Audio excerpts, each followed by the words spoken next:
દરેક વિદ્યાર્થી ભાઈ બહેનનું ઓનલાઈન એજ્યુકેશનમાં હાર્દિક સ્વાગત છે. વાલીઓને પ્રણામ અને નમસ્કાર. જે કાર્ય કરવાનું છે એના ઉપર સારી રીતે ધ્યાન આપવાથી છે એ કાર્ય ખૂબ સારી રીતે આપણે પાર પાડી શકીએ છીએ. સંસ્કૃતમાં એક શ્લોક છે, કર્મણેહિ સિદ્ધંતિ કાર્યાણમ મનોરથે. કર્મણેહિ સિદ્ધંતિ કાર્યાણમ મનોરથે નાહિ સુપ્તસ્ય સિંહસ્ય પ્રવેશંતિ મુખે મુખા. આપણે જે શ્લોક સમજૂતી આવે એમાં કદાચ આગળ ભણીને પણ આવ્યા હોઈએ કે કર્મ કરવાથી જ છે એ કાર્ય સિદ્ધ થાય છે. જે સૂતેલો સિંહ છે એના મોઢામાં આપોઆપ પશુ આવીને પડતા નથી. એના માટે એણે જે શિકાર કરવો છે એના માટે એણે શિકાર પાછળ ભાગવું પડે છે. અને હવે તો આપણે ડિસ્કવરીમાં બહુ સારી રીતે જોઈ શકીએ છીએ કે કેટલી મહેનત એ શિકાર કરવા માટે એણે કરવી પડે છે. તો જો એણે મહેનત કરવી પડતી હોય, જંગલનો રાજા કહેવાય છતાં પણ, તો આપણે પણ આપણા કાર્ય સિદ્ધ કરવા માટે છે એ મહેનત કરવી જ પડશે. ઘણા લોકો, વિદ્યાર્થીઓ એવું કે મને સાહેબ બધી ખબર છે, મને બધું આવડે છે. તો રામાયણ આપણે જોયેલી હશે સિરિયલ, અને એ રામાયણ છે એમાં રામ ભગવાન એ રાવણ છે એને યુદ્ધમાં હરાવે છે, અને રાવણ છે એ મૃત્યુ શૈયા ઉપર પડ્યા હોય છે. ત્યારે રામ ભગવાન છે લક્ષ્મણજીને કહે છે કે યુદ્ધ છે એના નિયમો, યુદ્ધ છે એની ઘણી ઝીણી બાબતો શીખવા માટે છે તમારે રાવણ પાસે જવું જોઈએ. લક્ષ્મણજી વિચારે છે કે ભાઈ આ કેવું, એમ આપણે હરાવ્યા છે તો હવે આપણે શું શીખવાનું હોય એમની પાસેથી. છતાં રામ ભગવાન એમને મોકલે છે એમની પાસે. એ જાય છે અને કહે છે કે મને યુદ્ધના નિયમો શીખવાડો એમ લક્ષ્મણજી રાવણને. રાવણ એવું કહે છે કે ભાઈ તમને કોણે મોકલ્યા? તો કે રામ ભગવાને, મારા ભાઈએ મને મોકલ્યો છે. પાછા જાવ કે એમની પાસે.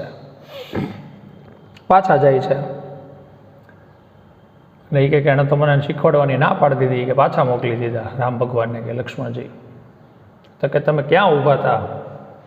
તો કે હું એને મૃત્યુ શૈયા હતી એને બાજુમાં એના માથા પાસે જ ઊભો હતો. એટલે કે આપણે જ્યારે શીખવું હોય ત્યારે આપણે છે હંમેશા શિષ્ય થઈને શીખવું પડે. તમારે એના પગ પાસે છે એ ઊભા રહીને, પ્રણામ કરીને, બેસીને શીખવું પડે એના નિયમો. એટલે શીખવા માટે છે હંમેશા આપણે તૈયાર રહેવું જોઈએ. આપણો કદાચ છે એ હરીફ છે, છતાં એની પાસેથી આપણે ઘણી બાબતો શીખી શકીએ એમ છીએ, જાણી શકીએ એમ છીએ. અને એ સારી બાબતો જો આપણે આપણા જીવનમાં છે અમલમાં લાવીએ તો ઘણું સારું જીવન પણ આપણે જીવી શકીએ છીએ. સારું, ધોરણ 12 કોમર્સ, વાણિજ્ય વ્યવસ્થા અને સંચાલન, એમાં 8મો પાઠ આપણે છે એ ભણી રહ્યા હતા, સમજી રહ્યા હતા. 8મા પાઠમાં આપણે છે આગળનો જે આપણો લેક્ચર હતો એ લેક્ચરમાં આપણે પ્રસ્તાવના, નાણાકીય સંચાલનની, એની જુદી જુદી વ્યાખ્યાઓમાં પ્રોફેસર એમ કિમ્બાલની વ્યાખ્યા, એની લાક્ષણિકતાઓ જુદી જુદી 8, ત્યાર પછી નાણાકીય સંચાલન છે એના જુદા જુદા હેતુઓ, એમાં મુખ્ય બે હતા. એક નફાના મહત્તમીકરણનો હેતુ અને બીજો સંપત્તિના મહત્તમીકરણનો હેતુ. ત્યાર પછી છે નાણાકીય સંચાલનનું મહત્ત્વ. એમાં જુદી જુદી છે મહત્ત્વની આપણને 9 બાબતો આપેલી હતી.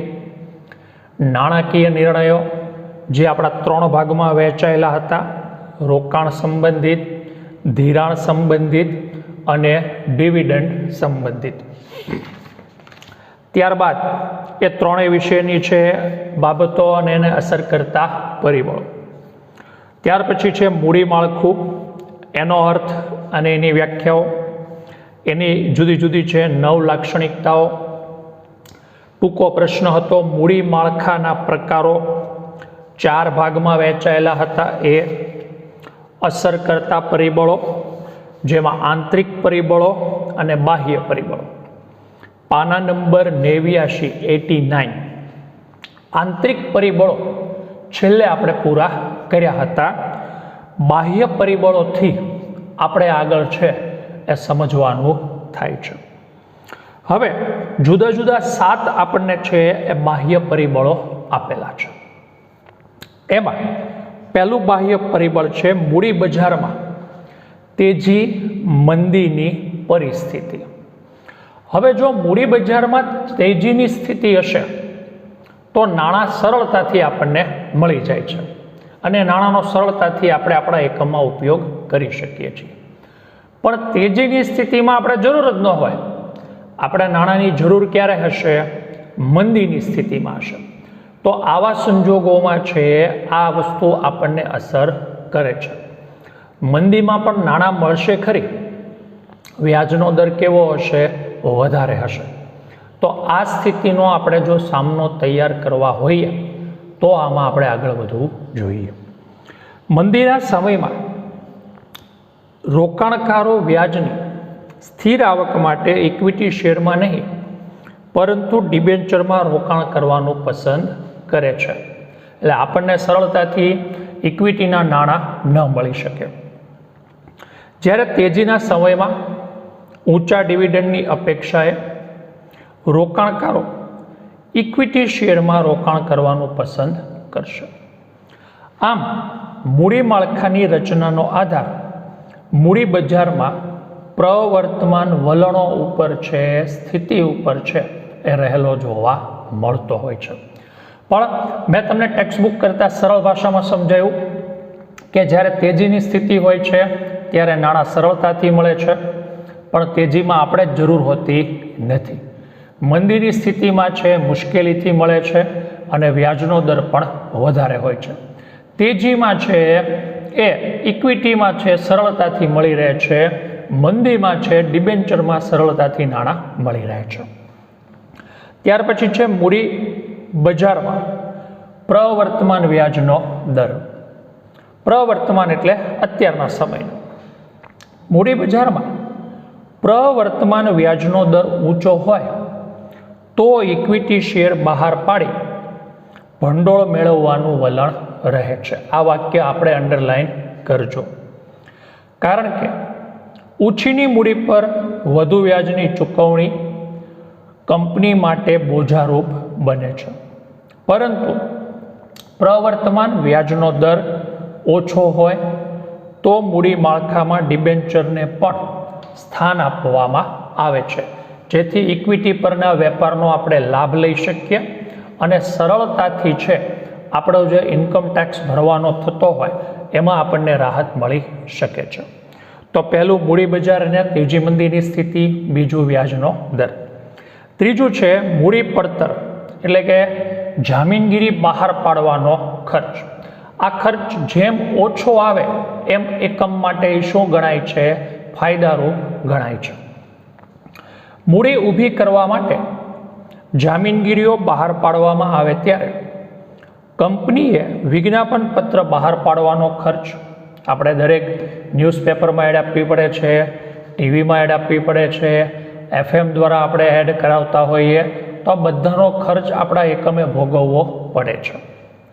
આગળ કહે છે બાહેધરી કમિશન, દલાલોને ખાતરી મેળવવા માટે કમિશન આપવું પડે છે કે લઘુત્તમ ભરણા જેટલું છે એ ભરણું એ લોકો ભરી આપશે. આગળ કહે છે દલાલી વગેરે ખર્ચાઓ પણ એકમે કરવા, કંપનીએ કરવા પડે છે. જેમ આ ખર્ચા વધુ તેમ મૂડીની પડતર પણ કેવી આવે છે? વધારે આવતી જોવા મળે છે.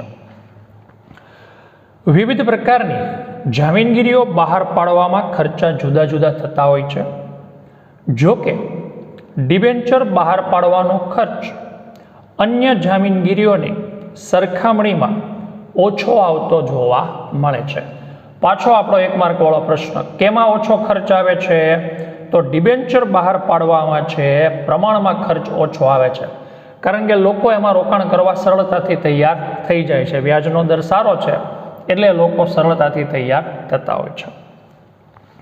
ત્યાર પછી છે કાનૂની નિયંત્રણો. સમય સંજોગો મુજબ આમાં ફેરફારો આવતા જોવા મળતા હોય છે. મૂડી માળખું પસંદ કરતી વખતે કાનૂની નિયંત્રણો પણ એ ધ્યાનમાં લેવામાં આવતા હોય છે. કંપની ધારા પ્રમાણે જામીનગીરીઓ બહાર પાડી મૂડી ભંડોળ મેળવતી કંપનીએ ઇક્વિટી શેર ફરજિયાત બહાર પાડવા પડે છે. આપણે પાછું આ વાક્ય અંડરલાઈન કરવું પડશે. જ્યારે પહેલી વખત તમે નાણાં મેળવતા હો છો ત્યારે તમારે છે ઇક્વિટી શેર બહાર પાડવા ફરજિયાત રહેશે. આ ઉપરાંત પણ સેબીના નિયમો, સેબીનું ફૂલ ફોર્મ આપણે વચ્ચે યાદ કરી લઈએ, security and exchange board of India.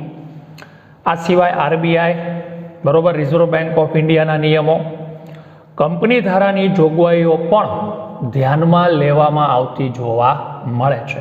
અને આ બધાનું નિયમનું પાલન કરવું એ પણ કંપની માટે ફરજિયાત જોવા મળતું હોય છે. ત્યાર પછી છે જે તે સમયે કરવેરાની નીતિ.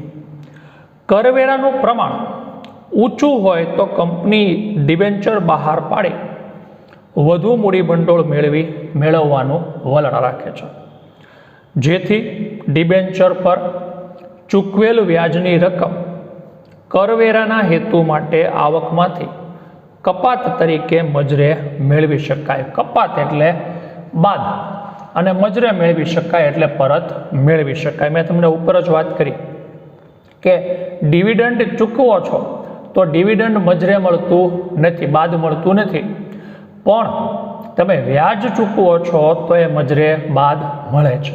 તો સ્વાભાવિક રીતે બે ચૂકવવાનું જ છે, તો આપણે એવી જ વસ્તુનો આગ્રહ રાખીએ કે જે ચૂકવવાથી આપણને ઇન્કમ ટેક્સમાંથી રકમ બાદ મળે. આગળ કહે છે ડિવિડન્ડની આવક કરમુક્ત હોય, ડિવિડન્ડની આવક પર નીચા દરે કર વસૂલાતો હોય ત્યારે સ્વાભાવિક છે કે રોકાણકારો ઇક્વિટી શેર પ્રત્યે છે એ વધુ લોકપ્રિયતા છે એ પ્રાપ્ત કરતા જોવા મળે છે. પણ સમય સંજોગ મુજબ જો ડિવિડન્ડમાંથી છે એ કર મુક્તિ આપવામાં આવતી હોય તો આનું વલણ છે એ વધારે જોવા મળશે. પણ એ જે તે સંજોગ મુજબ આધાર છે. બાકી દર વખતે તમને છે ડિબેન્ચર ઉપર વ્યાજની રકમ છે એ બાદ મળતી જ જોવા મળે છે. આગળ કહે છે સંસ્થાકીય રોકાણકારો. આપણે એસપીસીસીમાં ભણવાનું આવે છે, 4 પ્રકારના રોકાણકારો હોય, એમાં એક છે સંસ્થાકીય. વીમા કંપનીઓ, બેંક, રાજ્ય અને કેન્દ્ર સરકારની નાણાકીય સંસ્થાઓ વગેરે તેમના સ્થાપિત નિયમો અને શરતોને આધીન રહી અને કંપની કે ડિબેન્ચરમાં, કંપનીના શેર કે ડિબેન્ચરમાં રોકાણ કરતા હોય છે. મૂડી માળખાની રચના કરતી વખતે કે મૂડી માળખાની રચનામાં ફેરફાર કરતી વખતે આ બધી સંસ્થાઓના વલણો અને શરતોની છે એ વિચારણા કરવામાં આવતી જોવા મળે છે. કેમાંથી ઝડપથી નાણાં પ્રાપ્ત થાય એમ છે અને કેવી રીતના આપણે ઝડપથી છે એ આપણું લઘુત્તમ ભરણું પ્રાપ્ત કરી શકીએ એમ છીએ, એ પણ આ બહાર પાડતી વખતે વિચારવામાં આવતું હોય છે. આ સિવાયના વિદેશી સંસ્થાકીય રોકાણકારો, જેમાં આ એક એવી સંસ્થા છે કે જેની સ્થાપના અને નોંધણી ભારતની બહાર કરવામાં આવી હોય, જેનો ઉદ્દેશ ભારતમાં પ્રાથમિક અને ગૌણ બજારમાં નિયત કરેલી કાયમી મૂડીની જરૂરિયાતો છે એ પૂરી કરવાનો હોય છે. કાર્યશીલ મૂડીની જરૂરિયાત રોજબરોજના ખર્ચા ચૂકવવા માટે રહે છે અને સામાન્ય રીતે ધંધાની ચાલુ મિલકતો, જેમાં કાચો માલ, દેવાદારો, લેણી હુંડી વગેરેમાં રોકાયેલી રહેતી જોવા મળતી હોય છે. કાર્યશીલ મૂડી આપણે આ જ બાબતમાં છે, વિદેશી સંસ્થાકીય રોકાણકારોમાં મુદ્દો મારાથી આવી ગયો છે, પણ વિદેશી સંસ્થાકીય રોકાણકારોમાં છે એ સેબીના નિયમો અને આરબીઆઈના નિયમો છે એને અનુસરી અને આ વસ્તુ બહાર પાડવામાં આવે, શેર ડિબેન્ચર એ ખાસ ધ્યાનમાં લેવું પડતું જોવા મળે છે. તો બાહ્ય પરિબળોમાં 7 પરિબળો આપણને કીધા, જેમાં મૂડી બજારમાં તેજી મંદીની સ્થિતિ, વ્યાજનો દર, બહાર પાડવાનો ખર્ચ, કાનૂની નિયંત્રણો, કરવેરાની નીતિ, સંસ્થાકીય રોકાણકારો અને વિદેશી રોકાણકારો રહેતા જોવા મળતા હોય છે. તો આ આંતરિક અને બાહ્ય પરિબળો પૂરા કર્યા બાદ આપણે 8.4 એમાં જોવાનું છે એ છે વર્કિંગ કેપિટલ, અને ગુજરાતીમાં એને કહેવાશે કાર્યશીલ મૂડી. સૌ પ્રથમ એનો અર્થ અને એની છે વ્યાખ્યા આપણે જોઈએ અને સમજીએ. બધા જ પ્રકારના ધંધામાં કાયમી મૂડી અને કાર્યશીલ મૂડીની જરૂરિયાત રહે છે. ધંધો નાનો હોય કે મોટો હોય, એકાકી વેપારી હોય, ભાગીદારી હોય, કંપની હોય કે સહકારી મંડળી હોય. કાર્યશીલ મૂડી એટલે રોજબરોજના ખર્ચા ચૂકવવા માટે જે જરૂરી હોય તે, અને ટૂંકા ગાળા માટે હોય તે. જ્યારે કાયમી છે એ 5 વર્ષ, 10 વર્ષ અથવા આજીવન હોય. જમીન, મકાન, યંત્રો, સાધનો, આ બધી છે એ કાયમી મૂડીમાં આવતું જોવા મળે છે. વ્યાખ્યામાં આપણને જુદી જુદી વ્યાખ્યાઓ આપેલી છે. એમાં જેએસ મિલના જણાવ્યા મુજબ ચાલુ મિલકતોનો સરવાળો એટલે ધંધાની કુલ કાર્યશીલ મૂડી. આપણે એ વાક્ય અંડરલાઈન કરશું. હવે એનો ખ્યાલ આપણને સમજાવવાનો પ્રયત્ન છે. એમાં પહેલું છે કાર્યશીલ મૂડી, જેને ગ્રોસ વર્કિંગ કેપિટલ તરીકે ઓળખવામાં આવે છે. ગુજરાતીમાં કહેવાશે કુલ કાર્યશીલ મૂડી. કંપની ચાલુ મિલકતો જેવી કે કાચો માલ અને તૈયાર માલનો સ્ટોક, દેવાદારો, લેણી હુંડી, ટૂંકા ગાળાની જામીનગીરીઓ વગેરેમાં આ કુલ રોકાણનો સરવાળો એટલે કાર્યશીલ મૂડી, જેને કુલ કાર્યશીલ મૂડી બરાબર કુલ ચાલુ મિલકતો એવું પણ આપણે છે એ કહી શકીએ છીએ. ત્યાર પછી છે ચોખ્ખી કાર્યશીલ મૂડી. ચાલુ મિલકતો બાદ ચાલુ જવાબદારીઓ એટલે ચોખ્ખી કાર્યશીલ મૂડી. તમને નીચે એનું સૂત્ર આપેલું છે. ચોખ્ખી કાર્યશીલ મૂડી બરાબર ચાલુ મિલકતો માઇનસ ચાલુ જવાબદારીઓ એટલે આપણી ચોખ્ખી કાર્યશીલ મૂડી પ્રાપ્ત થાય છે. આ બંને ખાસ પ્રશ્નો ટૂંકા પ્રશ્નો તરીકે અને 1 માર્ક 2 માર્કમાં છે પૂછાય એવા છે.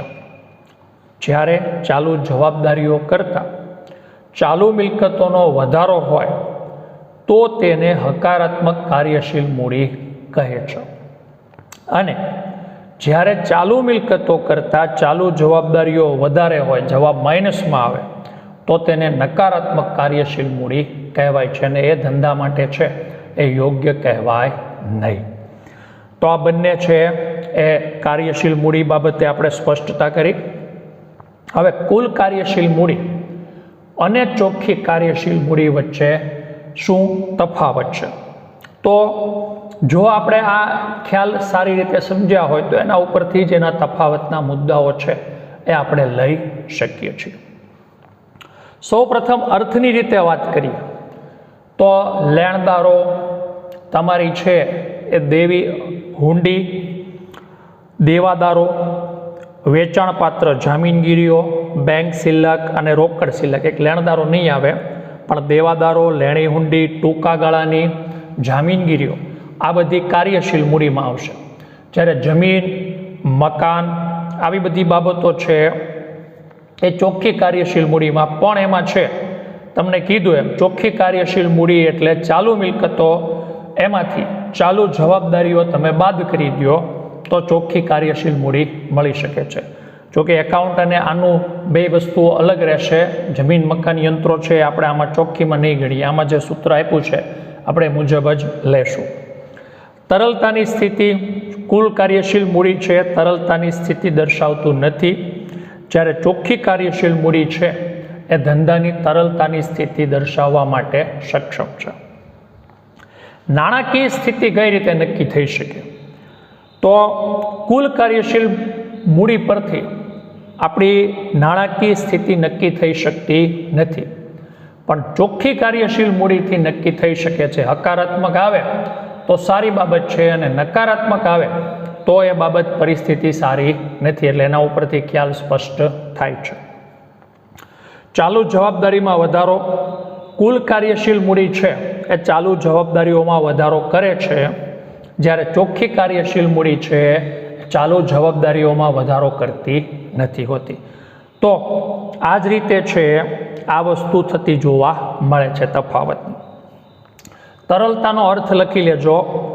માલ કે સેવાનું સરળતાથી રોકડમાં રૂપાંતર થાય, માલ કે સેવાનું સરળતાથી રોકડમાં રૂપાંતર થાય તેને તરલતાની સ્થિતિ કહેવામાં આવે છે. તો તફાવત આપણા ભાગ્યે એકવાર રહેશે.